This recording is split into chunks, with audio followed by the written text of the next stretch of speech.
নমস্কার বন্ধুরা, আজকে আমি একটা ছোলার ডালের রেসিপি করতে চলেছি নারকেল দিয়ে। দেখুন, এখানে আমি 150 গ্রাম ছোলার ডাল 200 গ্রাম ছোলার ডাল নিয়েছি। এবার এটাকে আমি সারা রাত ভিজিয়ে রেখেছিলাম। তারপরে প্রেসারে 3টে সিটি মেরেছি।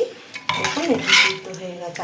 আধা সিদ্ধ, মানে ছোলার ডাল তো একদম মিহি সিদ্ধ করলে ভালো লাগে না, তাই দেখুন কত সুন্দর সিদ্ধ হয়ে গেছে।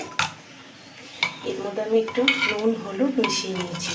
আর এখানে দেখুন, নারকেল আমি চাপ করে তুলে চাকু দিয়ে পেছনটা যে কালো কালো জলটাটা সেটা আমি কেটে ছুলে নিয়েছি। নিয়ে দেখুন ছোট ছোট পিস পিস করে আমি এটাকে কেটে নিয়েছি। কড়াই আমি গ্যাসে বসিয়ে দিয়েছি। এবার কড়াইতে আমি দিয়ে দেব তেল। নারকেলগুলো, তেলটা গরম হলে আমি নারকেলগুলো এর মধ্যে ভেজে নেব। হালকা লাল করে আমি নারকেলগুলো ভেজে নেব। নারকেলগুলো আমি হালকা লাল করে ভেজে নিয়েছি। বেশি ভাজলে নারকেলের যে সেন্টটা সেটা নষ্ট হয়ে যায়, তাই আমি হালকা লাল করে নারকেলটা ভেজে নিয়েছি।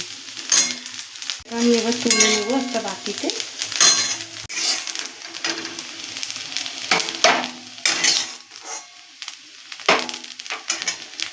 এর মধ্যে দিয়ে দেবো তেল, দিয়ে দেবো তেজপাতা, গোটা জিরে, শুকনো লঙ্কা ফোড়ন।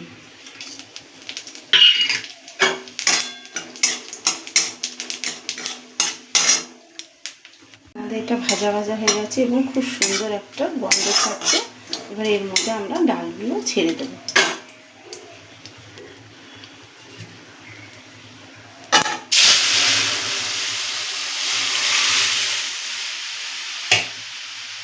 যেহেতু ডালটার মধ্যে আমি নুন হলুদ আর চিনি মিশিয়ে রেখেছিলাম, তাই পরে আমি আর চিনি দেবো না।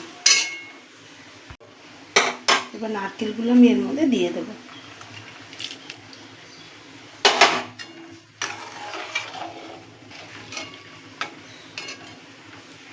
আমাদের ছোলার ডালের রেসিপি রেডি হয়ে গেছে। এখন আমাদের রেসিপি রেডি হয়ে গেছে। এইভাবে বাড়িতে করে একবার খেয়ে দেখবেন। আশা করি বাচ্চাগুলো সবারই ভালো লাগবে। ভালো লাগলে একটা লাইক এবং সাবস্ক্রাইব করে দেবেন। ভালো থাকবেন, সুস্থ থাকবেন। দেখা হবে পরের একটি রেসিপি নিয়ে।